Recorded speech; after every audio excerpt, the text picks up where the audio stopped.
নমস্কার বন্ধুরা, কদিন ধরে বর্ণ পরিচয় এবং ঈশ্বরচন্দ্র বিদ্যাসাগর মহাশয়কে নিয়ে যে ভিডিওগুলো করছিলাম, আজ তার তৃতীয় পর্ব।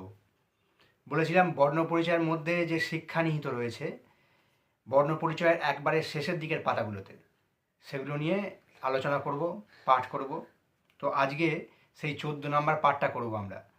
এই 14 নম্বর পাঠটা স্পেশালি ওর জন্য, ঠিক আছে? আপনারা শুনবেন, কেমন লাগে দেখুন।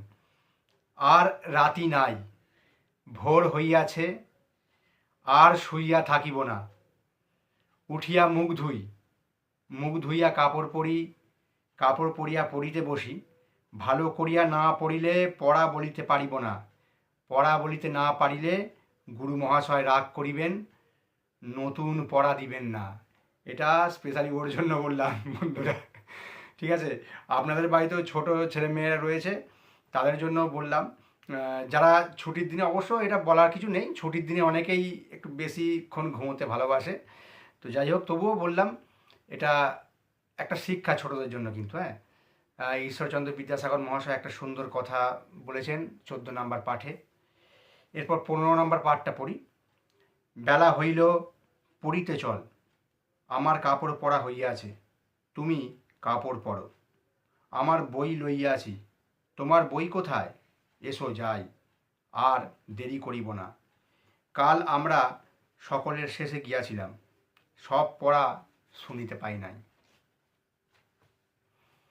দেখো রাম, কাল তুমি পড়িবার সময় বড় গোল করিয়াছিলে। পড়িবার সময় গোল করিলে ভালো পড়া হয় না, কেহ শুনিতে পায় না। তোমাকে বারণ করিতেছি, আর কখনো পড়িবার সময় গোল করিও না। তোদের পড়াশোনার সময় গোল করে তো কেউ করে কি? যাই হোক, তা সেই সব ছাত্রদের জন্য বলা হয়েছে যারা পড়াশোনার সময় গোলযোগ করে, তাদেরকে বারণ করা হচ্ছে আর কি। নবীন, কাল তুমি বাড়ি যাইবার সময় পথে ভুবনকে গালি দিয়াছিলে। তুমি ছেলে মানুষ, জানো না কাহাকেও গালি দেয়া ভালো নয়। আর যদি তুমি কাহাকেও গালি দাও, আমি সকলকে বলিয়া দিব, কেহ তোমার সহিত কথা বলিবে না।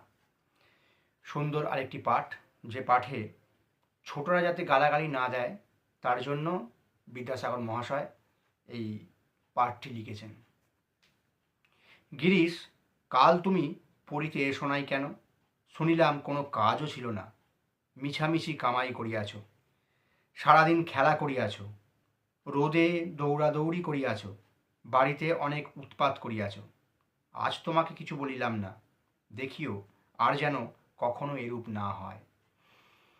অনেক ছাত্রছাত্রী আছে যারা পড়াশোনায় একটু ফাঁকি মারে, তো তাদের জন্য এই পাঠটা।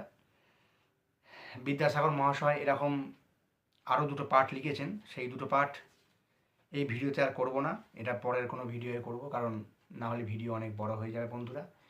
তো আজ এত অবধি থাক। আমার মেয়েকে আজকে এই পাঠে অংশগ্রহণ করালাম, আসলে ওর জন্যই এই পাঠগুলো করা।